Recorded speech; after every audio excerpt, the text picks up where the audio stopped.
donne la parole à Monsieur Florian Sedbon pour le groupe Paris en commun. Monsieur le maire, mes chers collègues, après avoir fait quelques interventions sur la Caisse des écoles du 15e, malheureusement, j'y reviens et c'est donc connexe à notre sujet précédent.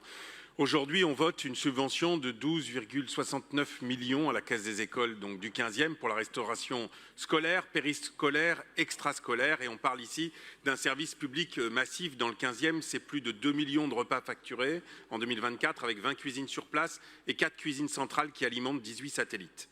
C'est donc pas un petit sujet, c'est une politique publique quotidienne au cœur de l'égalité, de la santé, du climat et du respect des familles. Le repas à la cantine, c'est souvent le seul repas complet, mon collègue Emmanuel Coblence l'a rappelé, pour les enfants notamment des catégories sociales les plus fragiles. Et Paris s'est donné une boussole, le plan d'alimentation durable 2022-2027, qui a été adopté en Conseil de Paris avec un cap très explicite. Une restauration collective municipale 100% bio et durable, dont 75% de bio et 50% à moins de 250 km. Et ce plan, il n'est pas une incantation. Paris a déjà progressé fortement. Je salue grandement le travail d'Audrey Pulvar sur la question. La ville rappelle être passée de 8% de durable en 2008 à 59% en 2024, donc 45% de bio.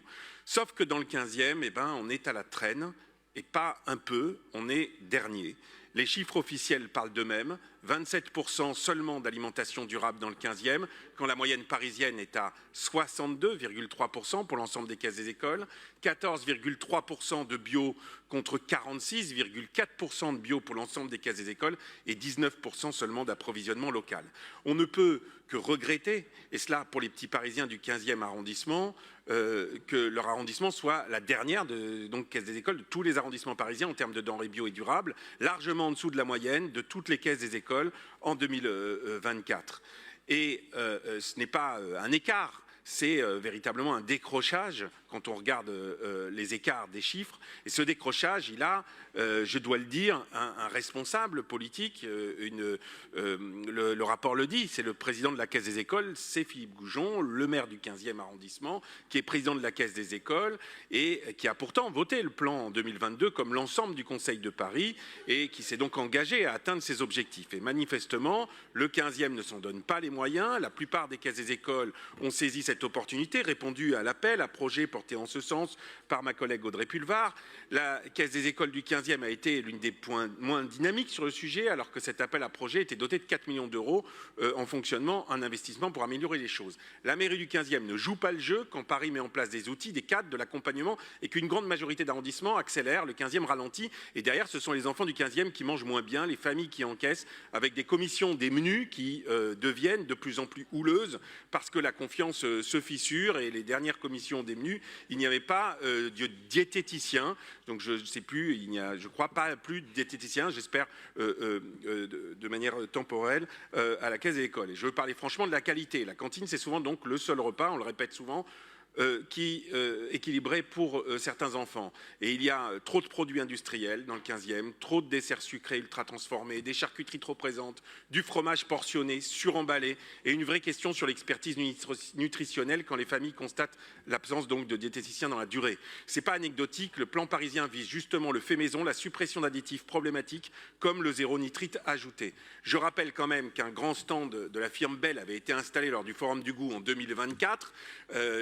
Ça a donné lieu à des échanges, des explications, des engagements de la mairie du 15e et ça n'était plus le cas, heureusement, sur le Forum du Goût 2025, mais on retrouve le Babybel, malheureusement, sur les menus de janvier. Et c'est d'autant plus malheureux de s'appuyer sur de mauvais produits alors que les équipes, que je veux saluer, donnent tout, qu'une de leurs recettes a même gagné un prix lors d'un concours des caisses des écoles. Et puis il y a la question sanitaire qu'on n'a pas le droit de balayer d'un revers de main. Quand on sert par exemple des produits à risque à des enfants très jeunes, on joue avec une ligne rouge. L'ANSES rappelle que les poissons fumés par exemple figurent parmi les sources les plus fréquentes de l'hystériose et recommande donc au public sensible d'éviter notamment les poissons fumés en dessous de 4 ans. C'est pourtant, même si c'est un produit qui est apprécié, au menu des fêtes de Noël.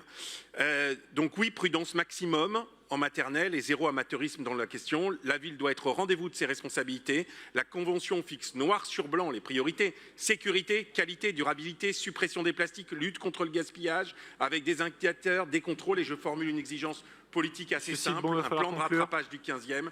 D'ici la prochaine échéance, je demande donc, et la prochaine mandature, j'espère, nous en donnera l'occasion, un objectif chiffré pour remonter rapidement, au moins au niveau parisien, sur le durable, une révision des menus pour réduire l'ultra transformé, revenir aux cuisiniers maison partout où c'est possible, une gouvernance apaisée et transparente avec les parents et une mobilisation pleine et entière sur tous les dispositifs et accompagnements proposés par la ville, parce que les enfants du 15e n'ont pas à être les derniers de cordée.